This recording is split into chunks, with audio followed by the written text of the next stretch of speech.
May 3rd, 2022, Spring Breakin NXT style. This is the Wrestling Inc. podcast. Tonight, keeping the Breakin theme alive, talking about NXT 2.0, the special we saw. Joining me, NYC Demon Diva Issa, Alfred Konuwa, I'm Glenn Rubenstein. Tonight, here to talk about it all. A lot of retention tonight of titles. Semi-eventful show, but we'll dive into it all. We'll get to the bottom of this. Good to see you both. We've all dressed up we all have the exact same idea. Yes. Great minds. Really need to coordinate these things ahead of time. I don't think we should. I think we should see how far this goes. So when we have an idea, we don't tell each other, and then see how close to each other we come in terms of ideas. Because that's how much chemistry we have, is that we always think of the same exact thing to do. I was looking online. I spent a good half hour looking at what people were wearing in Breakin and Breakin 2. And I was looking at this studded vest that I was going to wear over a long sleeve shirt. And my wife was like, I don't think people will get it. I don't think it'll read as breakdancing. She said, just get an Adidas top and some sunglasses. And I said, okay, this is what you want. This is what I'll do. And this is what I ended up with. That's pretty much what I ended up too. Yes. Your wife is going to be thrilled in terms of the accuracy. The chain was a last minute addition. I had this still from Halloween as Tony D'Angelo. So I forgot to put on my chain, man. I forgot to put on my chain. I do have one. You've got time. Yes. I felt good. Felt good. I'll let you guys rock the chains. I'm already the loud one here. So I've got to screenshot this before I forget. Here we go. Okay, screenshot it. We're good. Okay. You all look wonderful. Spring Breakin.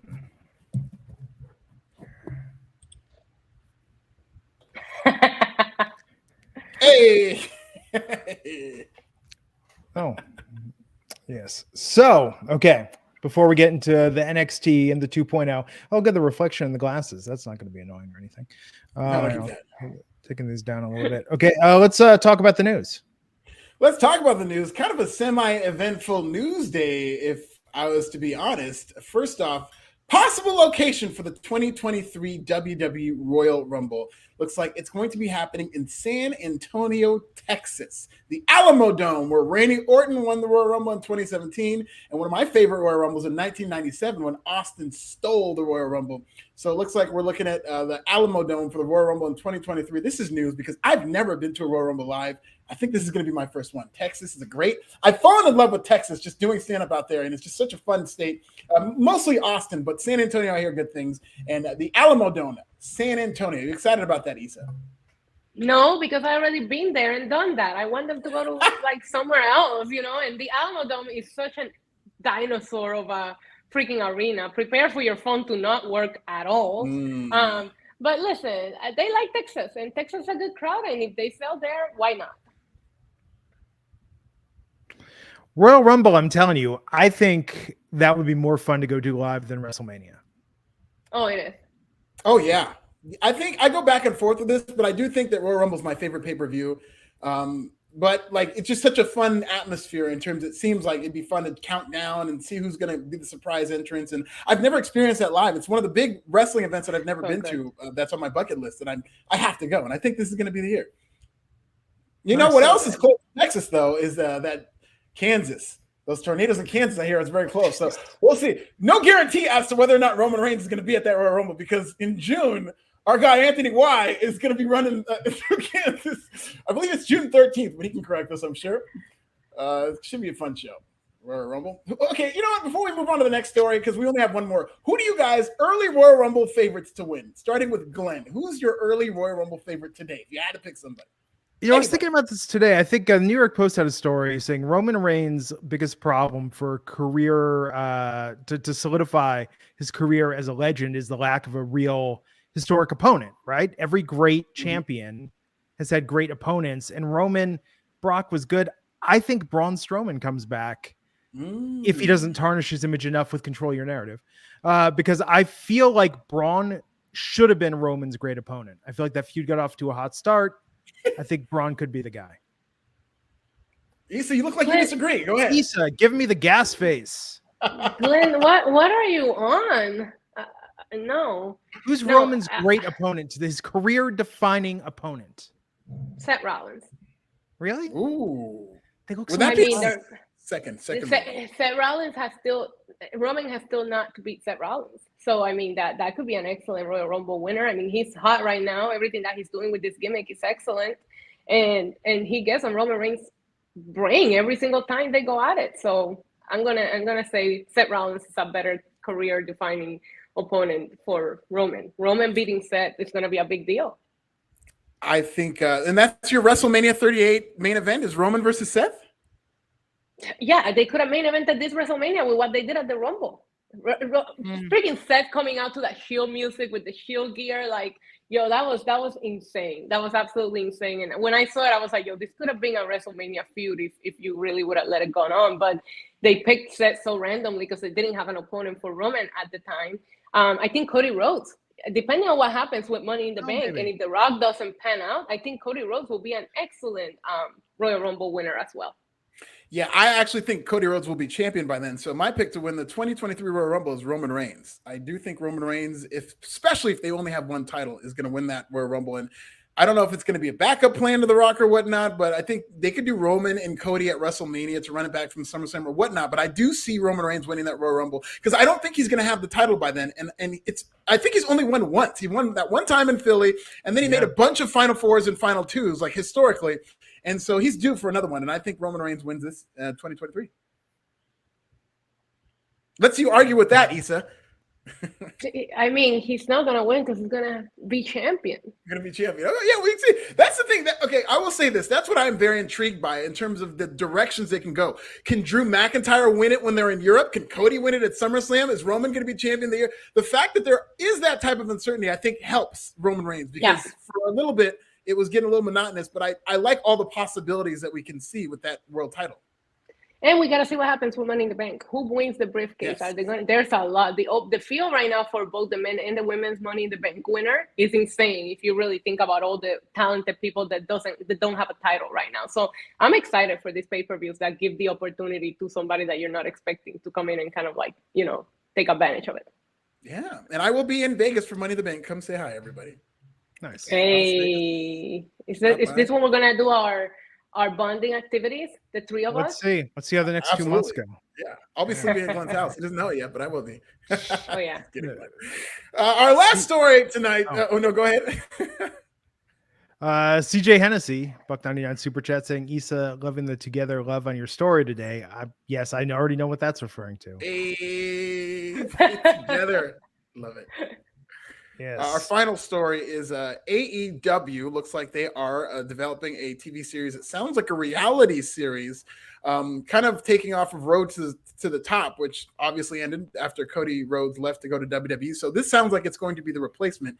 And there was an email sent out that lists potential names for fans to vote on. So I want your guys' opinions. We'll start with you, Issa, but I'm going to read all of these names for AEW's next reality show. AEW to the Top. AEW Fight to the Finish, AEW All Access, AEW Breakout, AEW Uprise, AEW The Climb, AEW To the Mat, AEW Road to the Belt, AEW Friends and Enemies, AEW On the Ropes, or AEW Grit and Glory. What do we like, Issa? I like Friends and Enemies. It sounds like a podcast name. It does. Just stick with To the Top. No, because that will make them think of Cody Rhodes. Yeah, but I actually do like To the Top is my choice too, because it is kind of a shade to Cody Rhodes. Like you're cutting him out, you're still keeping the same show, and then it's just To the Top. It could be the same show they were doing. I think this is, maybe people aren't treating this as big news, but this is what AEW needs. If it really needs to be competitive with WWE throughout this whole thing. And one way in terms of growing its audience is through women. And if you have this successful reality show, WWE set the template in terms of Total Divas, where they really grew their women's audience. Anytime I'm in the waiting room having a conversation about wrestling, she's talking about, the Total Divas. I had a woman barber for a while who she loved wrestling, but she only watched Total Divas and whatnot. And a reality show would be a good way to connect with people who don't normally watch wrestling. And I think this would be great for AEW. Was she also excited about Bad Bunny at WrestleMania? Because I hear the hairstylist demographic. Yeah. Bad Bunny's over with the hairstyles. Let me tell you something. Absolutely. But, don't bring Bad Bunny into this. Don't bring him into this. He's late at the Met Gala last night. Thank you very much. Yeah, Met Gala is always a fun a night where a bunch of people wear different clothes. I like Jared Leto showing up with a twin. I thought that was genius. Yeah. I will say this. I like the idea of an AEW reality show. So it doesn't seem like they're going to base it on like one or two people in particular, like they did with Rose to the Top. So it'll be very interesting if they do it about the whole company. I would be very into seeing what goes on backstage, or like we could see like what Tony Khan is like when he's actually tweeting these crazy ass tweets. Like there's a lot that I want to see backstage of AEW. So I'm very excited for this show. Yeah. They should expand. I don't know if they would do it, but remember the MJF documentary? Yes, from do a I few ever? years ago. Yeah, they should expand on that because that was brilliant. Yeah, it was. Yeah, really it was. Good. That was I think that's a different level of art than what TBS and television is used to. But if they could like recapture something like that, that'd be fun. Absolutely. So I think we got one other super chat here. Alex Diaz 1990, Buck 99, Roman versus Seth versus Mox will be the main WrestleMania 39. So here's the question. If Moxley came back to WWE, would they let him keep Moxley as his name, or would he be Dean Ambrose? No, he'd be Dean Ambrose. I mean, you know, it for like the hardcores and like the 5%ers, that means something. But like this WWE crowd that, you know, I love Mustafa Ali, but he was doing a lot of inside references last night that didn't land. And it reminded me that, like, oh, that's right. This WWE crowd, it lives in their WWE bubble, and they know Jon Moxley. They know Dean Ambrose. They don't know Jon Moxley. Some of these people probably don't even watch AEW. So you got to come back as Dean Ambrose. And, you know, I asked about the winner of this Royal Rumble. The winner of the 2024 Royal Rumble is a lot more of an exciting conversation because it could be somebody in NXT. It could be somebody in WWE. It could be somebody in AEW right now. Like, that's the conversation we need to have. Yep. Tony D'Angelo. Yeah, buddy. Don't tease me like that. Oh, man. Okay, we're going to get into what we're going to talk about tonight's NXT. This was, I'm just going to set the expectation. This was, they tried to make this an event. This was a non-event. This should have been called an NXT non-event. Completely agree. Right. Not essential watching tonight, which is unfortunate. The name in our wardrobes for this podcast, probably the high point of NXT Spring Breakin. Yeah. I would say the first match. After the first match, it stopped feeling like a pay-per-view. Yeah. It's unfortunate. Censored Me Not podcast, $2. Issa should be the new Tony the Tiger Frosted Flakes. You did not understand the assignment. This is from Chester Cheeto or whatever, Chester Cheetah. This is a collaboration that Bad Bunny did with Cheeto and Adidas. So I'm going to start selling Cheetos. Man, Bad Bunny's merch game is on point because he did the collaboration with WWE and that shit sold out immediately. Yeah. Why was there never right there? Here's the bunny. Oh. Why was there never Tony the Tiger wrestling themed Frosted Flakes commercial? Tony was the wingman, was the tag partner for kids that went whitewater rafting, that played basketball, that rode horses. Where was Tony to, you know, say I'll put the tiger in you and let's get in the ring? You know? Yeah. Where was he? That was an egregious error on their part because they had a lot of opportunity there. Ton. So we got a sponsor tonight, Alfred. Hey. We do have a sponsor, as always. I like synergy in pro wrestling, and this is somebody who's in the pro wrestling business. We are partnering with Conrad Thompson and First Family Mortgage to help you future endeavor all of your debt. Got credit cards, car loans, or second mortgage? SaveWithWink.com can help you consolidate all that debt and get you the cash you need. Get started with just a few clicks at SaveWithWink.com. Here are some more details from friend of the show and GOAT, Tony Schiavone. We'll see you back in 30 seconds. Hello, wrestling fans. Tony Schiavone here from my good friends at First Family Mortgage and WrestlingInc.com. So why don't we get you a plan together today? Let's pay off your house faster. Let's get you out of that credit card debt. Let's get a lower monthly payment. First Family Mortgage can help. Complete the fast and easy form, and a member of Conrad's team will be in touch very soon.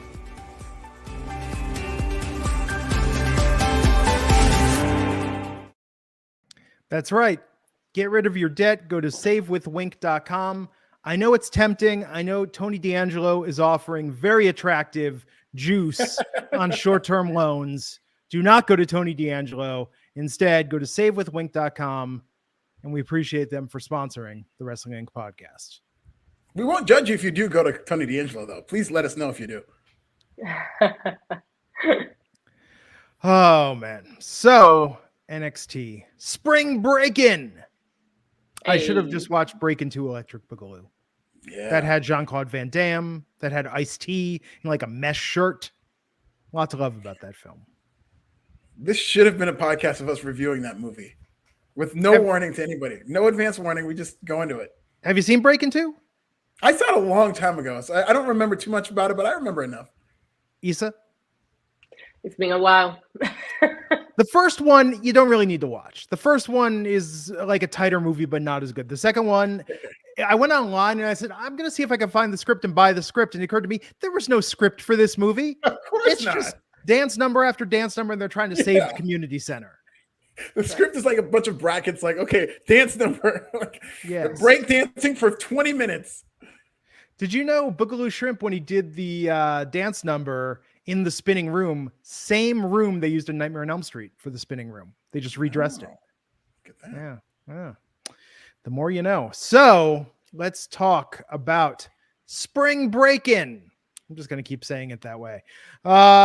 Tonight, we open with a triple threat for the NXT North American title: Carmelo Hayes versus Solo Sikoa versus Cameron Grimes. And if you said to yourself, this is Solo Sikoa's time, you were incorrect, because Cameron Grimes retained. Alfred, you like this match a lot. What'd you think of it? I love this match. Yeah, I like just from jump. It was just all action, and it's like, it's funny because you talk about if you thought Solo Sikoa won. If they had the chance to book this again, knowing the reaction he got, I think Solo Sikoa would have won, because it's one of those things where they have this, these triple threat match, and they have Cameron Grimes going to go over, but these people were all into Solo Sikoa. Usually you'll see, let's go Solo, let's go whatever. It's like a Pavlovian thing, but they weren't even chanting for anybody else. They were chanting for Solo's name during Cameron Grimes' entrance music, and it was let's go Solo the whole match. And you thought that maybe this is Solo's night. It kind of makes you think, well, maybe they're going to put him over or whatnot. But that didn't happen. I was very surprised that he took the pinfall. And Cameron Grimes still the champion. Poor Cameron Grimes, much as I love him, I feel like it's past the time where he should have been champion. And so now people are ready for the next thing. And he's got this title, and he seems kind of like a lame duck. He's having great matches, and he's doing a good job. It's just that people want Solo. And I really wanted Carmelo Hayes to win this match. But Solo Sikoa, he had his working shoes on, even though he's barefoot, along with these other two who were really working. I thought they all three looked great. What did you think of this, Issa? Oh, I love this match so much. I thought it was an intense opener. They gave them time. All three of them got to show off.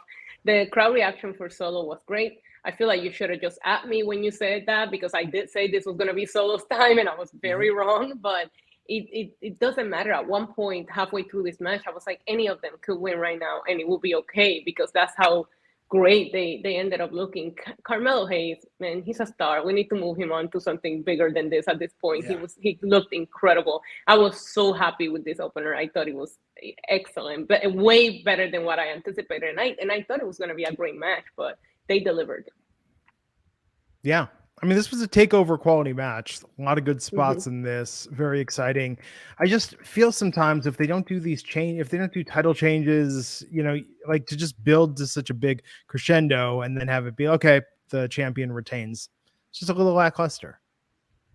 Yeah, I did expect to see some, maybe either a title change or whatnot, but I think Carmelo might be ready for the main roster already in terms of him and Trick just going there. And obviously Trick isn't ready in terms of an in-ring role, but what he brings to the microphone is great.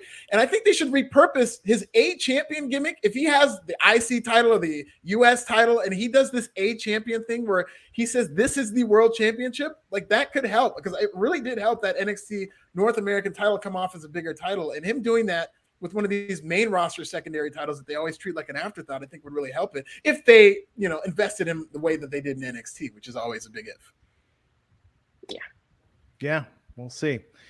Hot start to the show. I wish every match had this energy. Oh, but we had a little shenanigans backstage. Mandy Rose was visiting the tanning salon, and wouldn't you know it, that sneaky Wendy Chu crept into the booth. Adjusted the power. Yes. And did she actually put her hand over her mouth and go tee-hee? Because I feel like that's all that was missing during this time. Now that you say that, now it's in my mind. I think she did. It's in your mind. You see her doing that, right? I'm pretty sure she did. I'm pretty sure she did. But she kicked up the power in the tanning salon, and in an homage to Police Academy 5 assignment Miami Beach, Mandy Rose was overly tan. I mean, at least she ended up overly tan and not dead. I was thinking of Final Destination 3 when I was watching this. So, because she had her drink, and remember, Final Destination 3 is the drink that causes the tanning bed to go crazy. But as somebody that has used tanning beds, and Mandy Rose looks like she tans a lot, you can feel it. Like, you don't get that burn unless you feel it on your skin, right? And on top of that, it's like, what kind of tanning salon is this? What kind of security do they have? That's a horrible tanning place. She needs to find a new place. Yeah, absolutely. And did she fall asleep in the tanning bed? Like, why did she end up staying so much longer? And, this is silly. And I like Wendy Chu so much better when she was doing a sleeping gimmick. And I know they've gotten completely away from her being a sleeper and somebody who sleeps. And now she's just like this, like Dennis the Menace, like this, I don't know who stole her ambience, but we're going to have to find them again and figure it out. We're going to need to put those Ambiens in her drink that she keeps drinking out of that canister. We need to put Ambien in there so she can go back to sleep. Yeah. From sleeper to creeper, playing Franks all around NXT. I like Wendy Chu, but that was a weird thing tonight. But there were skits tonight. This was like in Living Color. Yeah. I mean, it was very interesting. Don't insult In Living Color like that. In Living Color skits are so much better than the post-Wayne seasons of In Living Color, like that last season with Chris Rock. Yes. Unfortunately, one of the rare times that he's missed. But I felt like I was disappointed with the amount of segments we got, because usually these shows at like a Spring Breakin' or like these made-for-TV specials are just filled with matches, and it's much easier to watch. But this was like another episode of NXT after the first match. Yeah. Good match though. Good opening. And hey, if you like tanning bed humor, this was fantastic. JC Jane and DG Dolan didn't want to be seen with Mandy. Yeah, we're bad friends. That's what I thought. Like, are they teasing a breakup already with these? Like, they're just saying she can't go to the beach burnt like that. That's a bad idea. If this would have ended with Otis rubbing cocoa butter on Mandy Rose. Aloe. You have to put aloe. Cocoa butter won't work. She needs aloe. There you go. She said, like, okay, we can stay inside. And then her friends were like, we're going outside. Like, you can stay inside. Oh, man. I wonder if they're going to keep the tanning. No, I'm not even going to say it. Nope, say it. Let's get it. So I wonder if they're going to keep the burn thing going, and the sunburn's going to be peeling next week. And just this gets... Some people are very sensitive to this, so I'm not going to take the joke further. But, No, let's do it. I remember there was one time that Mandy Rose had a very questionable looking tan. Do you guys remember this? And she posted it went viral. I made some comment about how she looked like Jade Cargill, and between you and I, Mandy Rose got in my DMs and was not very happy about it. But it's fine now. It's okay now. Okay. Oh yeah. Little tea. Just a little tea. Shout out to Mandy Rose. We're friends now. Damn. I mean, you didn't say she looks like Rachel Dolezal. I mean, I think. No, I didn't know. I could have gone way further than what I said. It was a very tame thing. It only got like 6 likes. It was like the tame. I don't even remember what I think I did like the Spider-Man emoji or whatever. And not very happy about it. Let's just leave it at that. Wow.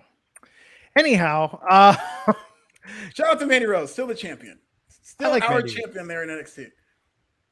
And she's so good. When I was at a vegan bakery WrestleMania weekend in Dallas, she was there with Aaliyah, and I was too intimidated to say hi to Mandy Rose. Why? She seems like such a nice person. Well, this was after Tough Enough. Like, it was her character, She just sort of projects that. She projects that intimidation.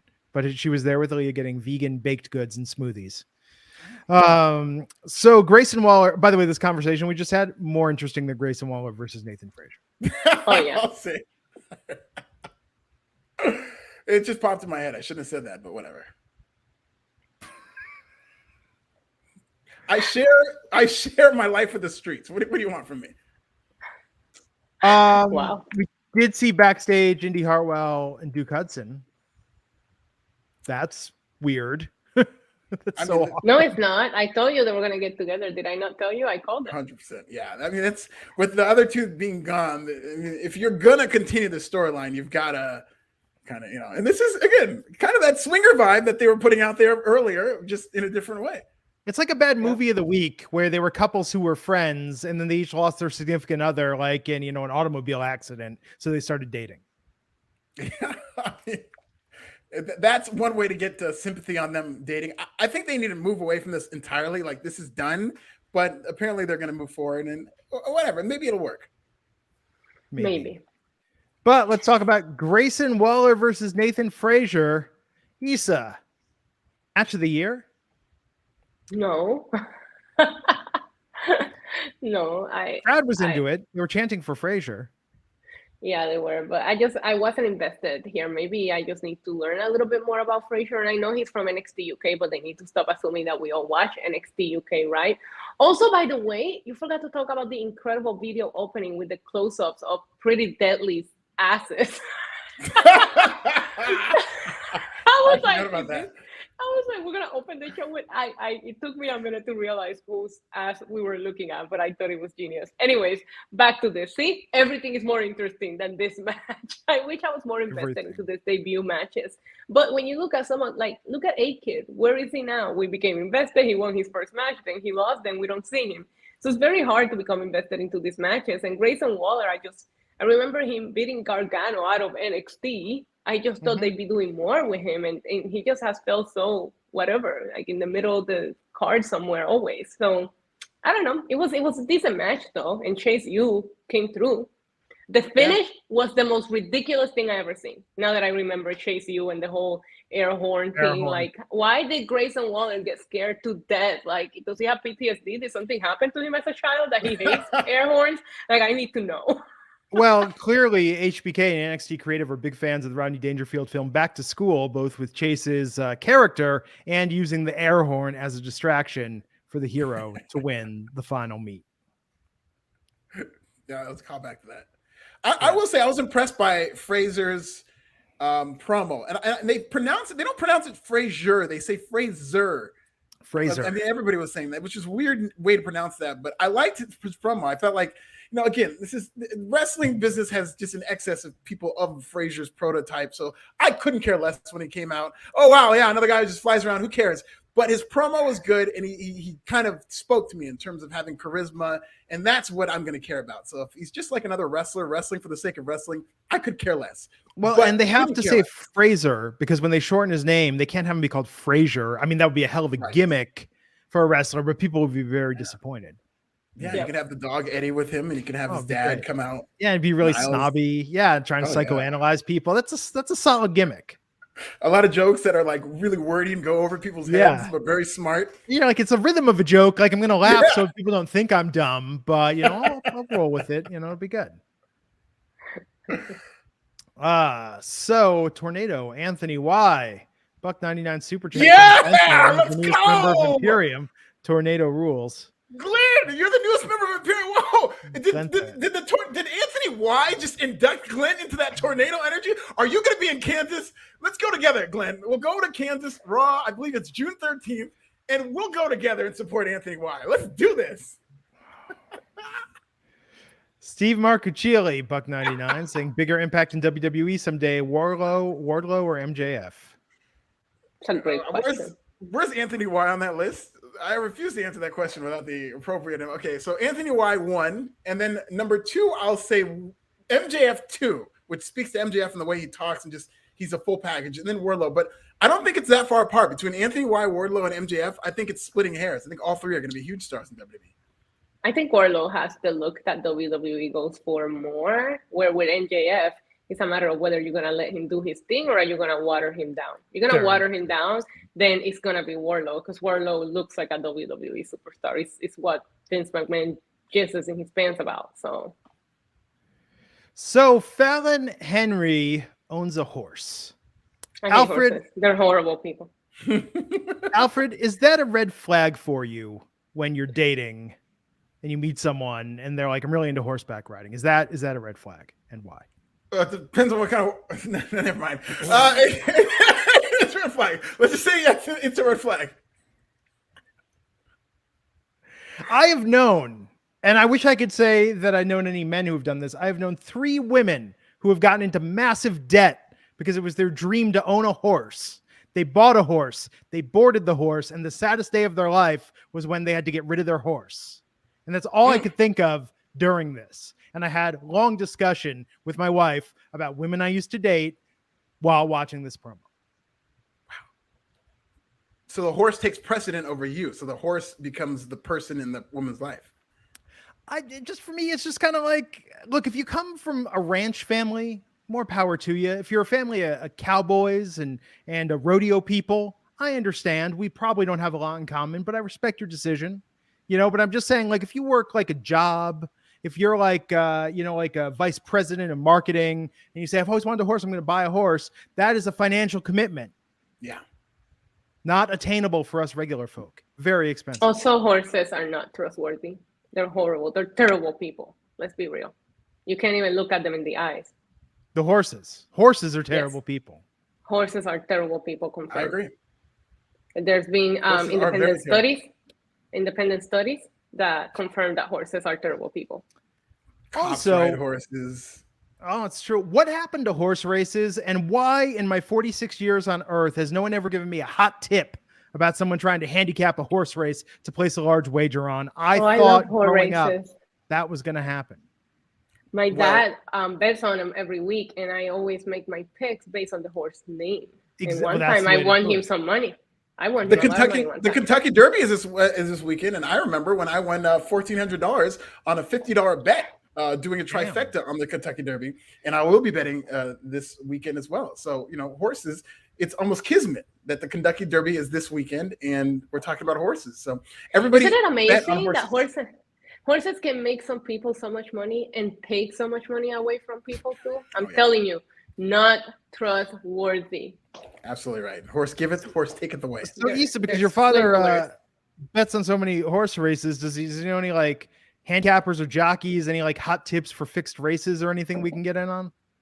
I don't know, but I'll ask him and I'll get back to you. Okay, because my entire life I've wanted to do that Uncle Buck style and place a large bet on a sure thing because the guy knows a guy.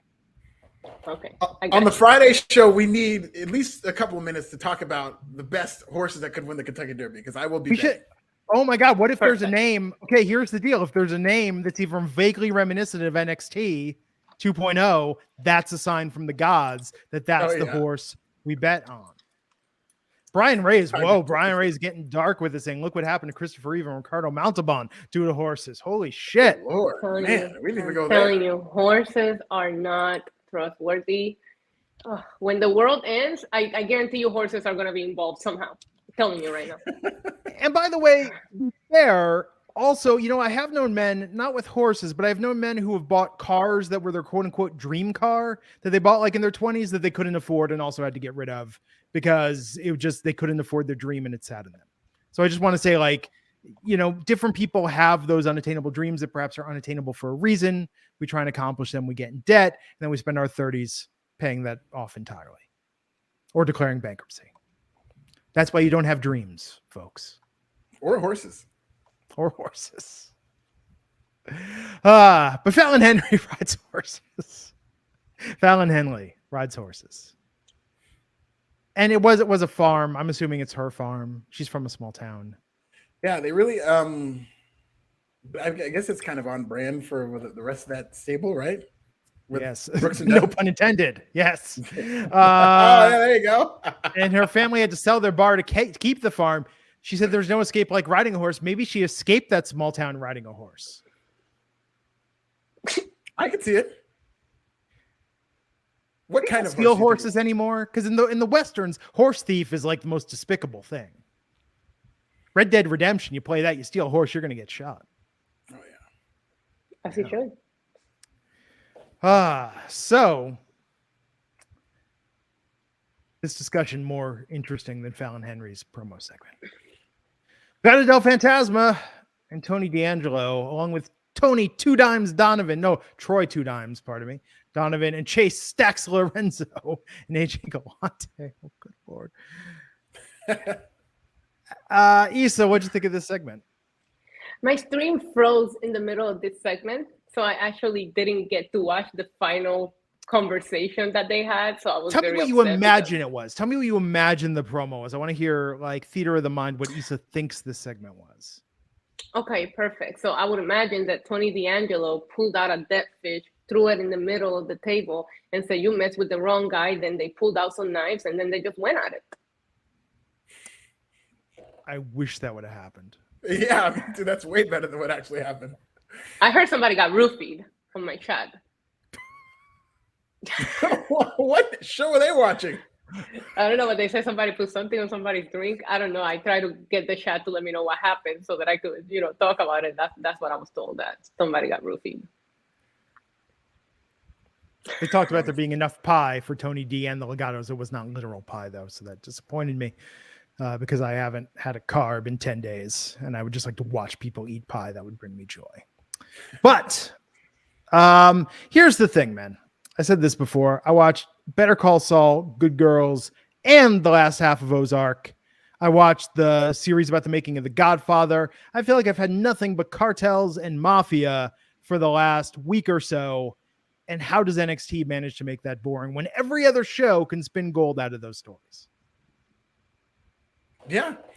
And okay, I will say, okay, maybe it was a little boring. I do like that there was like storyline development here, and they're actually really kind of doubling down on the Dawn versus the Emperor or whatever they're doing with this, and the two families or whatnot. They're It's setting Dawn's the scene. also as well in the cartel, according to Breaking Bad, Yes. at least.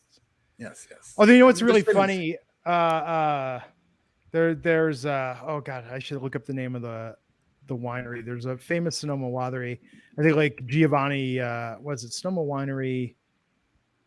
Oh, I can't remember. Oh, Sebastiani Winery. The guy that actually runs Sebastiani Winery is named Don.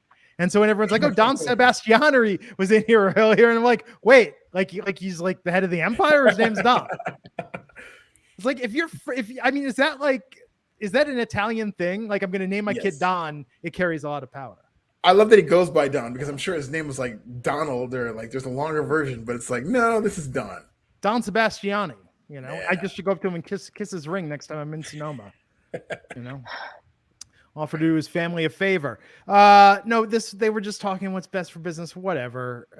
AJ Galante got kidnapped later. It's nice to see people get abducted from the NXT parking lot. It gives me the warm fuzzies. But they were at the restaurant. They weren't at the NXT parking lot. No, the kidnapping happened back when they went to NXT. Oh, yeah. Okay, never mind. Yes, Alex Diaz, 1990, saying, how many kidnappings have occurred in the NXT parking lot? A lot. Yeah, and this one had a bunch of. It was like they were in like a Food for Less parking lot, because there was just a bunch of cars out there. It wasn't like just some back alley. This is like a commercial parking lot. If they were going to do skits, I'm sorry. No, I was just gonna say, if you're gonna kidnap people, kidnap them at the place that people don't expect you to. Like, if you go to a dark alley, then you're gonna be expected to be kidnapped, but not at a very public parking lot. That's the success rate should be higher there. Yeah, they should kidnap people from tanning booths, like while they're in there. Take the booth and you put it in the car. That's kidnapping. Yep. The Legit Heat Wrestling Show, $5, is saying, now that NXT fits Vince McMahon's vision, do you think we'll see more interaction between NXT and the main roster? By the way, great video on PWB, Alfred. Hey, thank you, Pro Wrestling Bits. Check out my video about the baddies. It's already tracking to be the biggest video ever. This channel is just growing like crazy, and I love it. Legit Heat Wrestling Show. Shout out to them, and yeah, definitely, we're seeing a lot of people like Natalia, what they're doing now, pulling the double duty, Dolph Ziggler, and I like that model that they bring somebody down to work with the NXT talent while still appearing on Raw, and sometimes appearing on the main roster shows with the NXT talent. So I like that. I think they should do more of that. That's the only way that this audience for NXT is really going to grow, because main roster fans need to see NXT as a big deal to watch it. And if you put them on the main roster like that, they're going to start watching it more. Yep. Yeah. So, this was a high point tonight. Natalya and Lash Legend versus Cora Jade and Nikita Lyons. Yeah. Yeah, this was a lot of fun, I thought, in my opinion. I thought they looked great. A couple of spots weren't, they didn't click the way that I wanted to. I was shocked at the result, I guess I should say. Lash Legend is just on a losing streak, right? Is she ever going to get a win in NXT? Yeah, I'm a little nervous. Just based on the climate we're in, because he's everything that WWE and Vince in particular like in these NIL type athlete, probably the greatest athlete who's ever come to the doors in WWE, considering how successful she was in college. And, somebody who's never wrestled before, but like kind of a pet project that they need to mold. And the fact that she's already losing so much, I hope that they really give her a lot of rope in terms of to develop, because I do think that her potential is huge. But Natalya was great in this match in terms of making sure everything was together. And I thought this was a fun match. I thought this was really good. And if you just, Nikita Lyons is really improving every week. And I thought she was, again, really good in this match. And I had no problem with this match. I will say, though, when Cora Jade came out with Nikita Lyons, it almost looked like she was granting a wish. Like, it didn't make any sense. On the heels of World Wish Day, Issa. I know exactly what you mean. I agree. Okay. She does look like a child.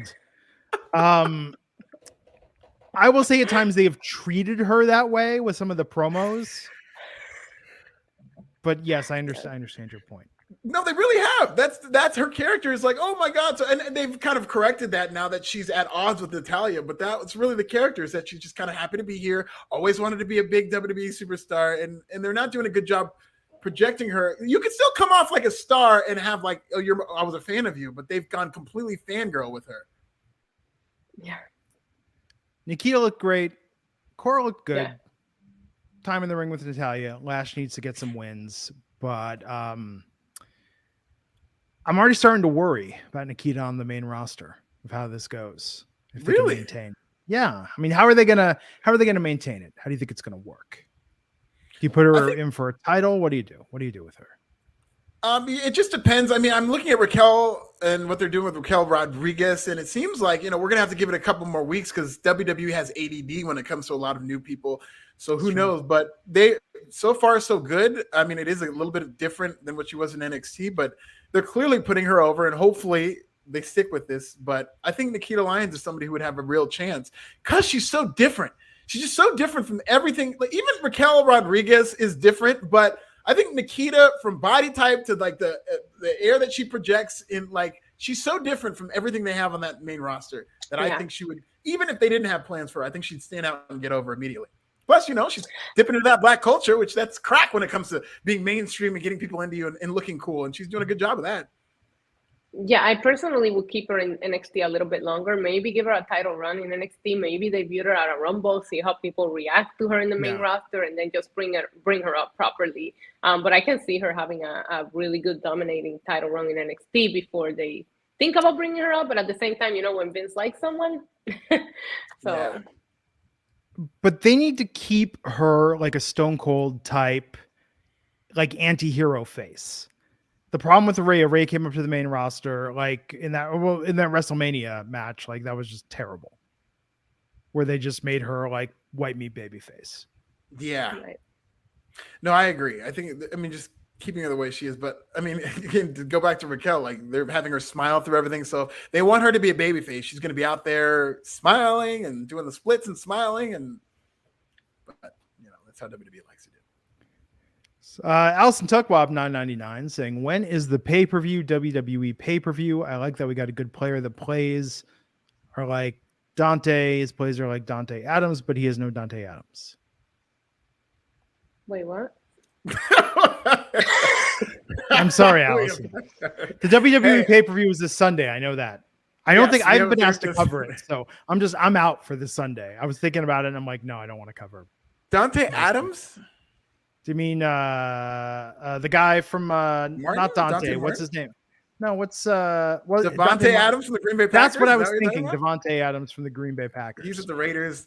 Hopefully he does well there. But we already got Christian Watson, who's going to be like the next Tyreek Hill. We're fine. The Packers are winning the Super Bowl this year. Okay, it's happening. So if you're talking about Devontae Adams, he can go to the Raiders and play with his college teammate, and Derek Carr's never won anything in his life. So if he wants to go and lose with the Raiders, he can do that. But the Green Bay Packers are winning the Super Bowl with Christian Watson and Aaron Rodgers this year. There you have it. Sure, Alfred. Sure. So, Tatum Paxley, really into visualization. We did not get to see her vision board, unfortunately. Great. I didn't want to see it anyways. But when somebody tells me they're really into visualization, that's the first thing I think of. Yeah, and that now I need that vision board. I need to see that. And you know what? WWE's never done anything with the vision board, I don't think. And that's like something that's present, that's topical, that I think 10 could years make a great ago. heel. Yeah, but like in WWE speak, like if you have somebody who talks about, to this day, people talk about their vision boards and whatnot. Hell, hey, full disclosure, there's my vision board right there. I got a vision board, you know what I'm saying? So those can be heel characters where you got somebody with a vision board and talks about how they envision things and people hate them. Not me. The heel character is the one that comes in and break the vision board in half and be like, stop dreaming and wake the fuck up.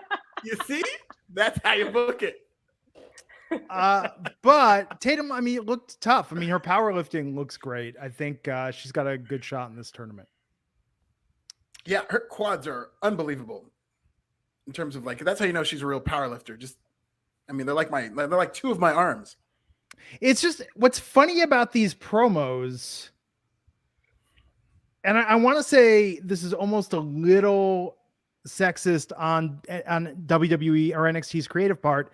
In the men's promos for the men's breakout tournament, we get things about their background, their life. You know, normally it's about their athletic, but they let them just tell their story to the camera. Have you noticed that in every women's promo so far, everyone's had a hook?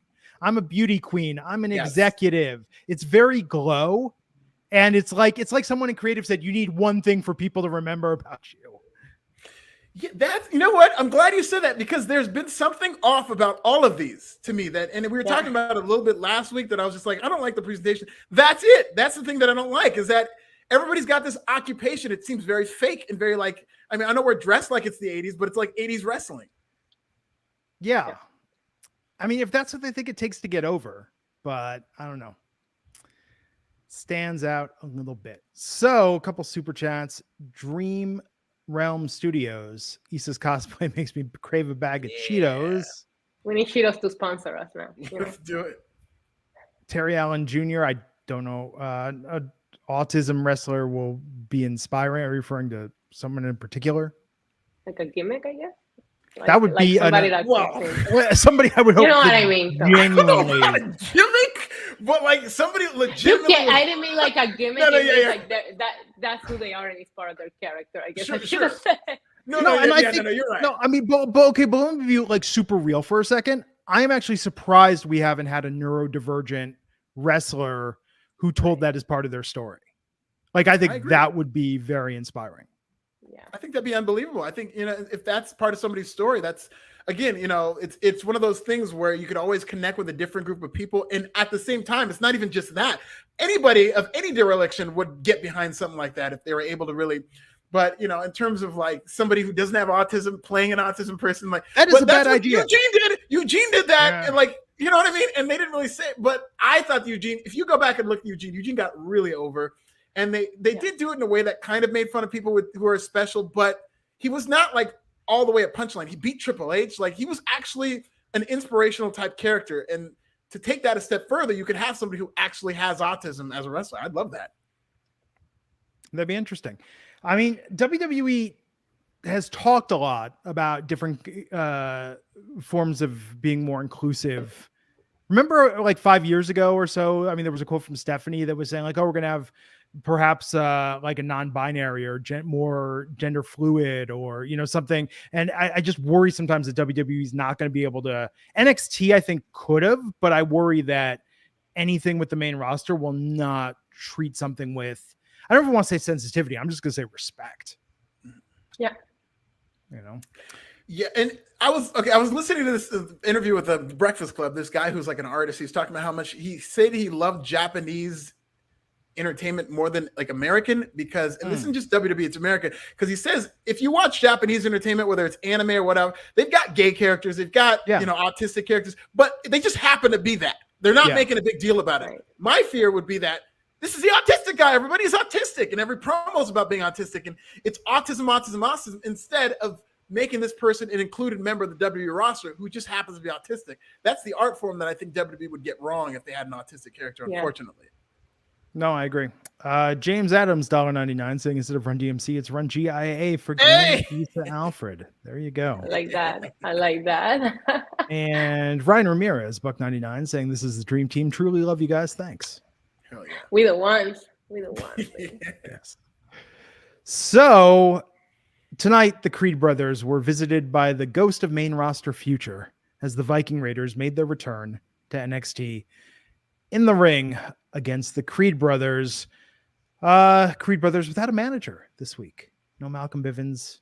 Roderick Strong clearly doesn't want to be there. Is the manager. Well, and he doesn't want to be there. What he says now. Come on, like it was clear that he's loving his new role. That being said, Issa, what did you think of this match? I thought it was fun. The Viking Raiders have looked so much better in NXT than they have their entire run in the main roster. I feel bad because you tend to forget. Like, I was watching this match thinking, remember when they flew them to Saudi Arabia and didn't even do the match? Like, and look at them go here. Also thought the Creed brothers look absolutely incredible keeping up with them. There was a couple of moves there that I'm surprised the ring didn't collapse. I mean, it was madness, this match, but I really thought it was a good match. I thought the Viking Raiders were gonna win. Roderick Strong kind of coming in and helping. The Creed brothers weren't happy about that, so I wonder if this is how we break Roderick Strong from the Diamond Mine. Oh. And send him to AEW. Right, Yeah. because they kept saying, oh, a win is a win. And they were like, no, that's not fair. So I'm assuming this is how we're going to kind of like break him away from it. Yeah, if Malcolm Bivens isn't going to be part of this stable, it needs to break up. This stable is nothing without Malcolm Bivens. Although I did think Roderick was a little better this week. I will say, I love this match. This match is great. And I'm with you, Issa. I love seeing the Viking Raiders here in NXT. And I'm pleasantly surprised that the Creed brothers won. But I had no idea that Creed brothers were this small, to be honest. Like, they're bigger guys. But when I was picturing in my head the Creed brothers and Viking Raiders, I was thinking, oh man, this can be all this meat in the ring. And they look like it was like the Viking Raiders versus the Viking toddlers. Like they were very, very small compared to the Viking Raiders, more so than I thought. But at the same time, like that just kind of shows how big the Viking Raiders really are. And it really makes me more impressed with the Viking Raiders and all the things they can do, including that friggin' superplex that they did, which was more impressive than it looked. I thought this match is great. Now I want to see, I think the Viking Raiders should get a real run in NXT and just stay there because this is where they're booked like a real good tag team. They've got credibility. They're wrestling great matches in their style, and they get to wear all this gear that I'm sure they've been holding back because they haven't been on TV that much. They've got all this new gear that looks great. Yeah. Solid match. Creed brothers, I don't know what happens with them from here. Rest in peace, Diamond Mine. There's no way it keeps going. It's the Diamond Mine looks like it's going to all break up, but they've got the pieces. Like I think Ivy's going to be fine by herself. She really doesn't. Yeah. She's kind of a hook type character. Doesn't need anybody to be a stable with. And the Creed brothers won the Dusty Classic, so they're on their way too. And then Roderick Strong can go to AEW with Vanilla Thrice and do that thing. A year from now, Ivy Nile versus Nikita Lyons is a takeover match. Oh yeah, I think it is now. I'd be excited for that shit now. But I'd be excited now, but if they build that, a year from now, that will be an awesome match that you won't know who's going to win. Yeah, that could be really good. So, and AJ Galante got kidnapped, and we found out that with Brooks and Dunn, one of their hands is stronger than the other one. Why is that, Glenn? Wonder why. Glenn, can you explain this to me? I grew up very sheltered, so I don't know what right-handed. So he's saying that, because if you're right-handed and you like pitch and bat and do sports and leisure activities and you favor a hand, that's going to naturally be your stronger hand. What kind of leisure activities do you think could help your hand become stronger?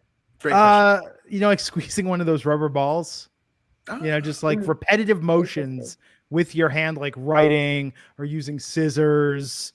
Or perhaps playing tennis or racquetball, or maybe you're just throwing a ball against a wall and catching it and throwing it back, but you're always using the same hand. Now, I do different things with different hands. I write and use scissors with my right hand, but when I pitch and bat and kick, I use my left side for that. So split dexterity. Split dexterity. Split dexterity. Yes, split dexterity for the scissoring. But that explains it, that he's right-handed, therefore that's why his right hand is stronger, because of all the day-to-day repetitive motion he does with that hand. Unbelievable. I'm all caught up now. Good. I'm glad that I understand now. Thank you. Yes. I mean, HBK is writing all these scripts, right? Like, or he's sitting, he's probably taking the scripts he gets and just throwing it out and being like, no, here, I've got gold instead. This is what we're going to do. You know, it's funny. HBK is my favorite wrestler of all time, so I know everything about him. He is ambidextrous. So this does sound like it came from the mind of Shawn Michaels. If you watch his super kicks, he can super kick equally with either leg, and he is ambidextrous legitimately. So I think this is definitely his work. Let's talk about the main event where Joe Gacy was robbed of winning the NXT Championship. Yes, he was. Braun Breaker retained. Alfred, I know you were looking forward to this match. I know you love Joe Gacy. I know you love Braun Breaker. Main event of NXT Spring Breakin for the NXT Championship. We've had Samoa Joe versus Finn Balor, Shinsuke Nakamura versus Bobby Roode, Kevin Owens versus Finn Balor. Where does this rank in the historic legion of NXT title matches? All the way at the bottom. Very, very, very low, if not lower. I thought this match didn't have any heat whatsoever because which should have been expected. Nobody expected Joe Gacy to win, and the storyline that they told was very bad. And they also lied to our faces. Literally sat there and lied because I'm a Steiner mark, and they said this is the same exact singlet that Rick Steiner wore on the first episode of Raw. It was not even close. It's on my timeline right now. You can see what Rick Steiner actually wore, and you tell me if that's the same outfit, okay? And I just didn't like this. This match was fine for what it was. Joe Gacy's actually very impressive in there, and Braun Breaker we all know is good, but the match had no heat. I think everybody knew how this was going. I think everybody had a bad taste in their mouth in terms of the story that they were telling with the Druids. And they even doubled down on that at the end of this, which infuriated me. So this did nothing for me. And no Harland. Harland is gone. Oh, he's gone. He's gone, unfortunately. R.I.P. Harland. I mean, he's still alive, but you know what I mean. Issa, what do you think of this match? I'm going to have to not agree with Alfred on one aspect of this because there was a little bit of heat. The heat was between Joe Gacy and his buttons on his shirt. I could not stop watching those buttons come undone. I was so nervous for him. And if one of them really pokes out, he could really hurt someone depending on the speed, But at the end of the match, only 2 of these buttons were still done. I don't know if you guys noticed this, but I was paying close attention to the buttons on the shirt. Yeah, I didn't care for this at all. To the point that I'm watching the buttons on the shirt. Joe, look, I know NXT wrestlers now make a hot dog and a handshake for salary, but look, man, buy a larger size and get that tailored, get that custom. Yes, get it please. tailored and get the buttons sewn in so this doesn't happen. Don't want a wardrobe malfunction, buddy.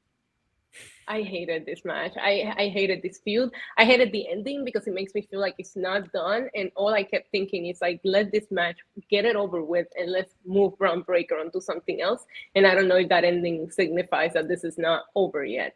It's just not it. It's not doing it for me. He just beat, Dolph Ziggler from the main roster. So I just expected something bigger for him to go into than this. Well, and to that end, 2 druids at the end, 2 mysterious druids. The Tornado Anthony Y is wondering if those were Ziggler and Roode at the end. I feel like they would have shown them. We know it's not Harlan. Yes. It might have been meant to be them, but they didn't want to fly them in or have them swing by, drive down to make an appearance. Is it possible? Stay with me here. Is it possible that either of these druids was Anthony Y himself, and now he is just trying to throw us off the scent by saying, it could have been Ziggler, it could have been Roode. It might be that tornado. I think I saw a little tornado action under one of those druids now that I think about it. There you go. I did like the vision of the druids in the background before the camera showed it because you kind of thought you were seeing things. I thought that was kind of cool. No, look, this feud didn't help either of these guys. This didn't help Gacy. This didn't help Braun. Braun needs some more interesting storylines to be a memorable champion. His matches are fine for where he's at. His promos are meh. Joe Gacy, this started with him firing shots on the grassy knoll, verbally, not physically. In the build up to this, but we gotta reset Joe Gacy. We got to get back to the original purpose if we're going to keep featuring him, because I just feel like this is going nowhere, man. Yeah. Yeah, it's so weird to see because WWE, when they have somebody who they really like, whether it's a Roman Reigns, whether it's a Cody, even in what I thought Braun Breaker, when they have somebody they really like, everything is perfect. Their opponents are perfect, their feuds are perfect, their promos are perfect. This is the best of WWE is with their top stars, where they really put in effort. And this is a top guy, not only in NXT, but like he's gonna be like the top guy on the main roster within a year or so, probably. And they're just completely screwing this up. And what they're doing with Braun Breaker and this Joe Gacy thing, it's like, this is what you're doing with the guy who's like your blue chipper, who you're gonna give everything to and give every chance to succeed. It's really kind of concerning that they're this bad with this feud. Yeah, I mean, they got to get him some real opponents, some better promos, some real story. Just have to make people care, or else I think this is going to be very not memorable. I hate to sound like a broken record. This should have been the joke. They should have, by now, we should have gotten like as radical as it gets. Like Joe Gacy's cutting promos on Roe v. Wade. And you know what I mean? Like we get radical from that Joe Gacy character that made mainstream headlines. And they got so scared that now he has to be a cartoon. That's what happens when you cartoonize your characters. Yeah. Don't think today was the day to go with that. Oh, it was the day. In the news, you do Joe Gacy before this match cutting a promo on Roe v. Wade today. I mean, do you want people watching your show or not? It's all like, do you want page 6 of the New York Post to pick this up or not? It's up to you. But do you really think they want people watching NXT? Oh, maybe. That's a good question. That's a great question. Send all those thoughts to This Is Nasty on Twitter. At This Is Nasty. Spell my name right, please. That's all I care about. East is at NYC Demon Diva. That's Steven with a 1. I'm at Glenn Rubenstein. I'm going to go. Maybe I'll watch Breakin' 2. Maybe y'all should watch it as well. What's going to be our theme on Friday? I got too used to these theme shows. I keep buying clothes for these theme shows. It's Friday Cinco de Mayo. Oh, no, Thursday. I'm sorry. Friday's the 6th. We can do it then. Friday's just May 6th. Yes. Yeah, there's nothing on May 6th. It's fine. We're gonna just we're just gonna have so much quality wrestling to talk about with the early Rampage and with SmackDown, the go home show for Backlash. There's gonna be so much great quality wrestling. We don't need gimmicks. Can one of you guys text me and remind me that Rampage is on earlier on Friday, please? Put it on my phone. I put a reminder on my phone because he said it's 2:00. Time to tune into Rampage. Yeah. Okay, everybody. Have a good rest of your week. We'll catch you next time on the Wrestling Inc. podcast. Take care.